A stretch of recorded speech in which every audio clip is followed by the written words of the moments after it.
Hi there, I'm going to read you chapter 13 and 14 of my book, Thorns in the Veil.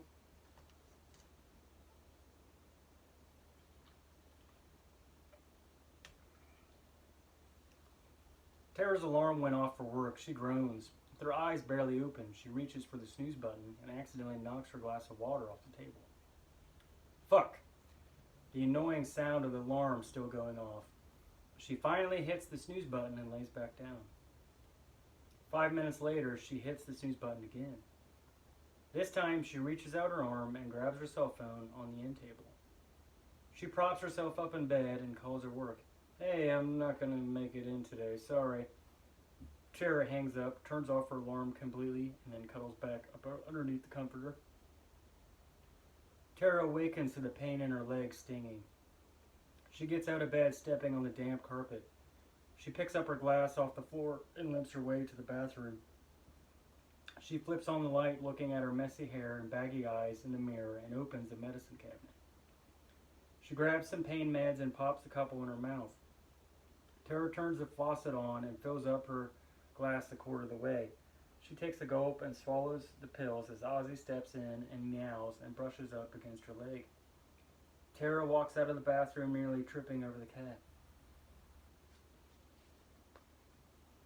Sabrina's door wide open without her in her bedroom. Oh, she must be at school, Tara thought, as she made her way back to the bedroom.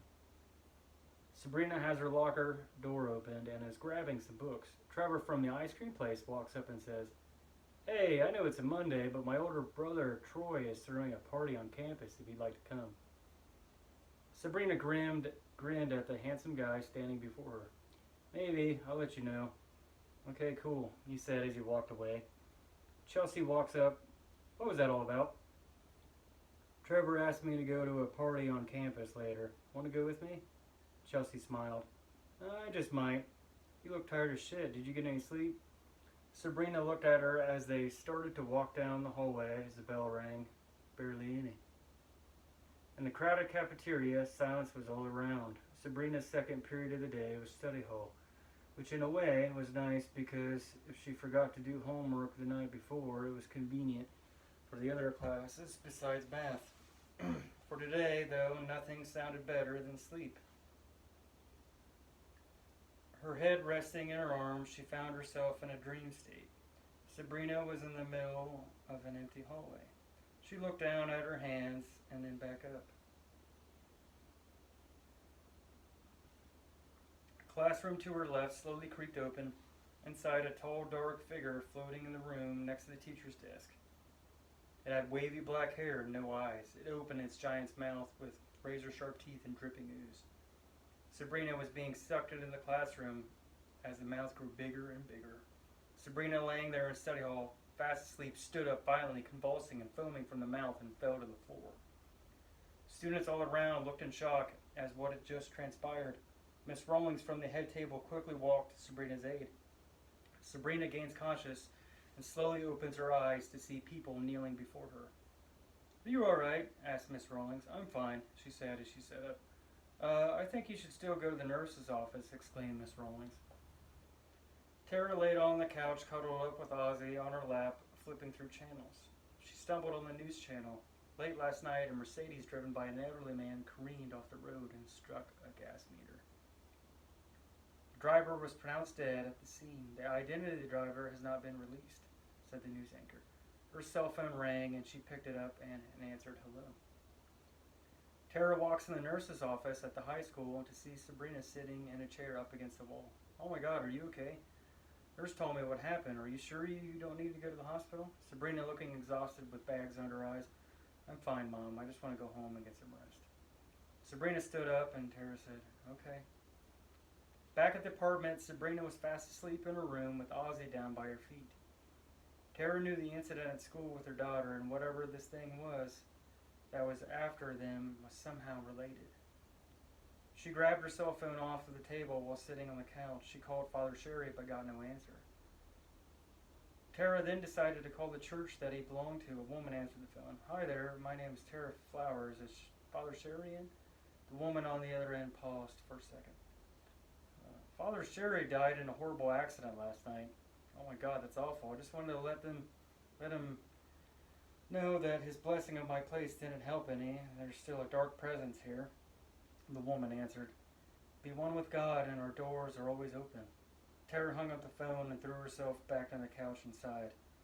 Hours had passed, and Tara laid there on the couch in a slumber. The table full of empty beer bottles. All of this was exhausting and wanted it to be all over.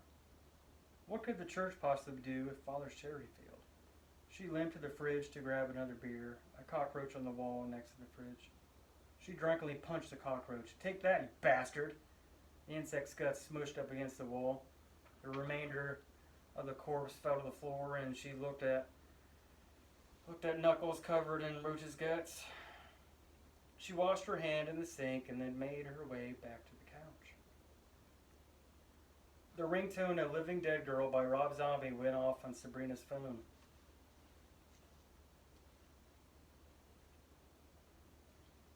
She awakened from her slumber. Hello. Hey girl, did you forget about the party on campus tonight? I'm not really up for it, replied Sabrina in a groggy voice. Come on, it'll be fun. You won't regret it. That's if I can even sneak out, said Sabrina. I believe in you. I'll be there to pick you up in 10. Fine. Fine, I'll try. Sabrina hung up the phone and walked out of her room towards the bathroom. She saw her mom pass out asleep on the couch, surrounded by several beer bottles. Sabrina looked at herself in the mirror, combed her hair, put on some lipstick and some spray, and called it good. She tiptoed through the living room. Her mom rolled on her side towards her. Movement stopped her in her tracks for a second, but she kept on walking. She slipped on her shoes by the door and carefully opened the door. Ozzy came running up to her, and she had to shoo him away with her foot. She made it outside and slowly closed and locked the door behind her. Sabrina walked over to Chelsea's parked car in front of her apartment and hopped in. Chelsea drove off down the road as one street lamp turned into another down the strip. Hey, hot stuff, I hope you're doing alright. I heard what happened today at school, exclaimed Chelsea. To be honest, I'm not okay. Remember when I told you I was seeing shit? Well, I've been seeing shit again, as crazy as it sounds. My mom is being seen shit too, so it's not just me. She had a pastor come praise the apartment, and I found out on Twitter this evening he died in a fiery car crash last night. Some weird shit is going on, Chelsea, and I don't know what to do. I'm here for you, babes, and always will be. Maybe some drinks for the lady will take your mind off of it, said Chelsea. Maybe, replied Sabrina. They pulled up the side of the street in front of a big house with vinyl siding. It looked like an ordinary house and not a fraternity house with Latin lettering above it. This must be it, Chelsea said as she watched a couple of guys walk into the house that was bumping with music. The two got out and made their way up to the porch. Sabrina was surprised the cops hadn't been called yet because of noise ordinance, especially for it being a Monday night.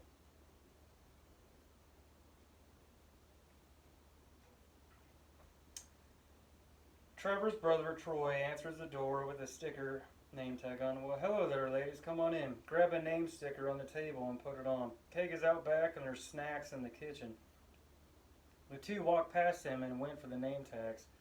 The marker was almost out of juice as Sabrina wrote her name on her. She pushed it firmly on her breast and watched Chelsea write out her name. The marker pretty much died after she got to the S in her name. Oh well, fuck it, it's good enough. From now on, I'm Chels. The two laughed. The house was packed with people, some wearing OSU jerseys and others complete opposite. This guy named Josh was wearing a green Smokey the Bear shirt with an alien mask on, smoking a joint through it. He was just sitting there on the couch petting a tan-furred dog that was lying next to him. Over to the right was a long blonde-haired dude with a beard named Seth. He had a Viking helmet on and was now lighting a super tall bong for a guy in a wheelchair. The guy in the wheelchair's name was Chuck. He was wearing a Columbus Blue Jackets jersey and had medium-length black hair with a goatee and glasses. Chuck stood up from his wheelchair, nearly losing his balance, and took a big hit from the bong. The sound of bubbles and then smoke filled the air. He stumbled backwards and fell on his chair, heavily coughing. The wheelchair wheeled backwards and ran into this bald-bearded and glasses-wearing man. His name tag read Aaron. Watch it, he said, as he was holding the hand of the long, dark-haired girl named Katie upstairs. Come on, let's go out back and get a beer, said Chelsea. Okay, said Sabrina, as the two walked through the crowd to get out back. There was Trevor in the kitchen with a red solo cup talking to some guy. She could tell he was eye-fucking her while she walked past him. On a little concrete patio was the keg and surrounded by tons of people standing around drinking and smoking cigarettes. Chelsea grabbed a cup from next to the keg and handed one to Sabrina as well. The two poured their beer and went inside through the crowd of people and the dining room area. A table was set up for beer pong. Who wants to play beer pong, said Troy. Chelsea didn't hesitate at all and spoke up. We will. Trevor walked in the room, stood next to Troy. Chelsea and Sabrina took their places across from them. Okay, how about Trevor versus Sabrina to start off? Remember, you have to throw at the same time while staring at each other at first, said Troy. Sabrina grabbed a ball out of a cup and interlocked eyes with Trevor, while each aiming their balls. Sabrina missed and Trevor made it. Well, down the hatch, I guess, exclaimed Sabrina as she chugged the beer. Time seemed to slip away from them, turn after turn, toss after toss, with an occasional deflection. Sabrina's equilibrium was completely off, and their team lost badly. The boys reveled in their victory as Chelsea looked at Sabrina. I'm going to go smoke a cig, Sabrina said. Okay, and drunkenly kissed her. Chelsea walked outside while Sabrina made her way to the couch. The guy with the alien mask was no longer there, and the couch was free. Sabrina sat down, and Trevor just walked over and sat right next to her. Hey, good game, he said. Thanks, she replied. I've always thought you were real pretty, exclaimed Trevor. He leaned in and kissed her, and she kissed right back. Suddenly, Chelsea walked in and saw them and stood right in front of them. What the fuck, Chelsea? I can't believe you, yelled Chelsea. Chelsea stormed out of the house. Wait, Chelsea, I'm sorry, said Sabrina. Chelsea ran from the house, knowing that she'd be too drunk to drive. Regardless, she wanted to escape and get away from the heartache she was feeling. One alleyway led to another. A man crept out of the shadows, his beard long and his clothes tattered. Hey, baby, what are you doing? Where are you going? Sorry. Home, she replied. The man grinned and grabbed her arm and wouldn't let go. She tried to escape, and he backhanded her across the face. She kicked him hard in the balls and released his grip. She ran down the alleyway and heard a loud bang. She felt a sharp pain penetrate her abdomen. Chelsea felt her stomach to see that there was blood, and she fell to the pavement. Chelsea could see the blurred view of her shooter running off. A bystander ran up to her aid, and she could faintly hear the man ask if she was okay. Her view faded to darkness. Sabrina walked outside the house and saw that Chelsea's car was still parked on the strip. She looked down the sidewalk to her left and right and saw no sign of her. She got her cell phone out of her pocket and tried calling her, but got no answer. It's the end of chapter 13. I'm going to start chapter 14 here in a minute.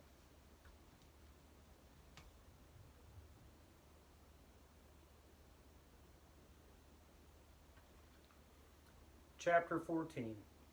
Tara opened her eyes suddenly and saw nothing but black razor-sharp teeth. The dark entity was hovering over her. Some ooze dripped on her chest and burned her skin. She screamed out of nowhere. A bright aura of light appeared. The aura grew, sending the demon in a frenzy, and its roar deafening. The dark entity disappeared in a black cloud of smoke as the white aura rose to the ceiling and vanished. Trevor pulled up to the curb of Sabrina's apartment in a red Ford truck. He reached over to try to give her a kiss, and she put her hand up on her lips and said no. The look of disappointment on his face. Before he could say anything, she hopped out of the truck and stumbled her way to the door. Sabrina fumbled her keys a little bit and, in her drunken state, had trouble trying to get the key in the lock. Eventually, she succeeded, and she opened the door ever so slowly. She was greeted by Ozzy and someone else she was afraid of who would be up. Where have you been? I smell alcohol on you, so don't lie to me, asked Tara. Tara's face stern. Go to your room, you're grounded. Sabrina pounded a little. That's not fair, you drink and I'm almost 18. Tara put her hands on her hips. Drinking age is 21, sweetheart, and you're still in school and live under my roof. Go to your room. Sabrina found her way to the room and slammed the door behind her.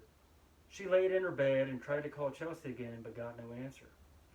She opened messages and texted her. I'm so sorry. I don't know what got over me. He came onto me first, and I had too much to drink. It was hard for her to type all that with her vision a little dizzy and offbeat, but managed. The next morning at school, Sabrina was hoping to see Chelsea stop by her locker. Not even a glimpse of her as she stared out into the masses of students. The thought of Chelsea breaking up with her was heart-wrenching. She found her mind wandering in class and had a hard time paying attention. What if something had happened to her, she thought. The neighborhood that they were in wasn't known to be the friendliest. Before she knew it, the hour hand advanced forward until the final bell rang for the day. A subtle relief, and instead of catching the bus, she'll just walk to Chelsea's place and apologize in person. With pollen in the air and the smell of fresh-cut grass, she knocked on Chelsea's door a couple of times. Her mom opened the door. Hey there, Sabrina. Chelsea's not here. She's in the hospital. I could take you there if you'd like. I was just on my way to go visit her, the woman said in grief-stricken demeanor. Sabrina looked up at her in a state of confusion. She's in the hospital? Why? Replied Sabrina. She was shot and she's in a coma, said her mom. Sabrina's eyes got wider as panic set through her body and a tear rolled down her cheek. Sabrina texted her mom to tell her she was on her way to visit Chelsea when she was riding in the car to the hospital. She glanced out the window to see a woman tweaking bad and dancing on the sidewalk. This place she lived in was awful. The environment wasn't suitable for good people like her. The question was how good she was. The thought of feeling responsible for her being in a coma draped heavily over her. Sabrina walked into the room with her mom to see Chelsea laying there like a vegetable with a respirator on. Sabrina walked up to her side and grabbed her hand and held it and started crying. I'm so sorry, Chelsea. Her mother half smiled while standing off to the side. That concludes chapter 13 and 14 of my book, Thorns in the Veil.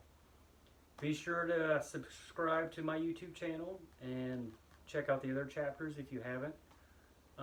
Check out my books, Catstill Explicit Content, Tales from the Shadows, my metal song, Inner Beast, and I have a new metal song coming out called Blood on the Tracks. That's getting ready to drop.